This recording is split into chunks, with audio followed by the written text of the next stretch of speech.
Well, the debate between creationists and those who believe in evolution has been very much a feature of Christian countries, in particular the United States. But lately there have been new voices in the Islamic world denouncing Charles Darwin's theory of natural selection.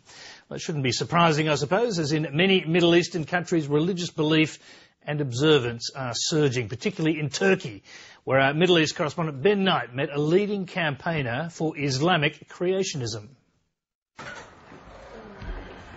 This is the first time I've turned up to an interview and found a TV studio already set up. Adnan Oktar clearly likes the media.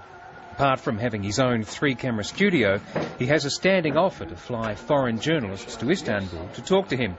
We paid our own way, but it does help explain why his profile is growing in the Middle East. Adnan Oktar has carved himself out a niche as the leading Islamic voice against the theory of evolution.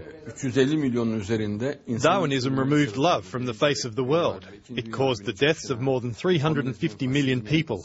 It led to the outbreak of 2 world wars, as well as communism, fascism and Satanism. It has legalised terror and anarchy. And he rejects the idea that religion might have caused its own share of conflict and suffering. I asked him about the Crusades and September 11. All of the people who committed the 9/11 events in America had Marxist tendencies and had Darwinist materialist training in America and England. They believed in Lenin's theories suggesting that terror is the solution. There has never been a war originating from religion. They merely used religion. Adnan Oktar claims to have published more than 300 books and DVDs under his pen name Harun Yahya. He says he sold more than 100 million copies, but that he doesn't take any royalties. The money, he says, goes towards printing and marketing more books.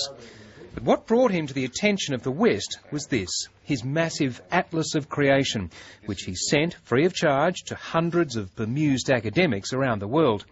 It shows page after page of fossils and compares them with the same living things today, claiming there's been no change and therefore no evolution.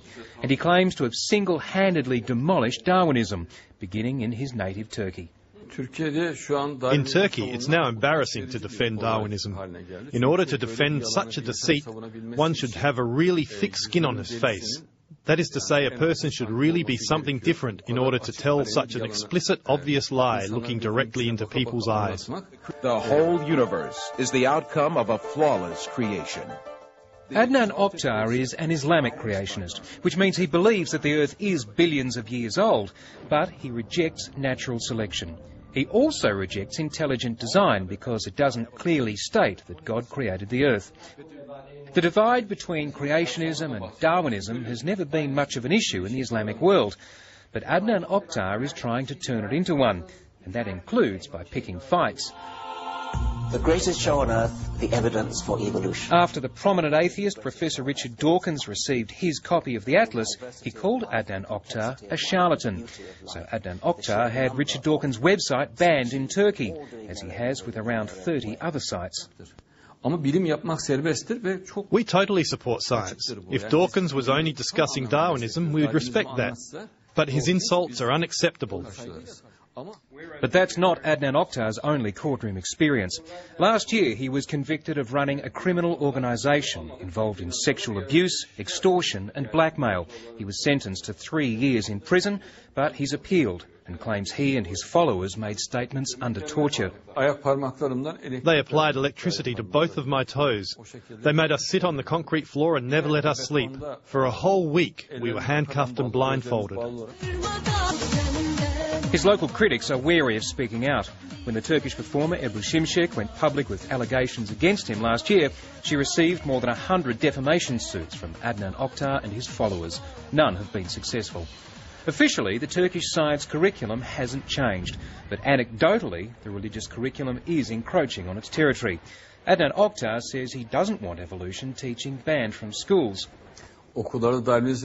In schools, Darwinism is being taught, but for the children it's like a comedy show. It just makes them laugh.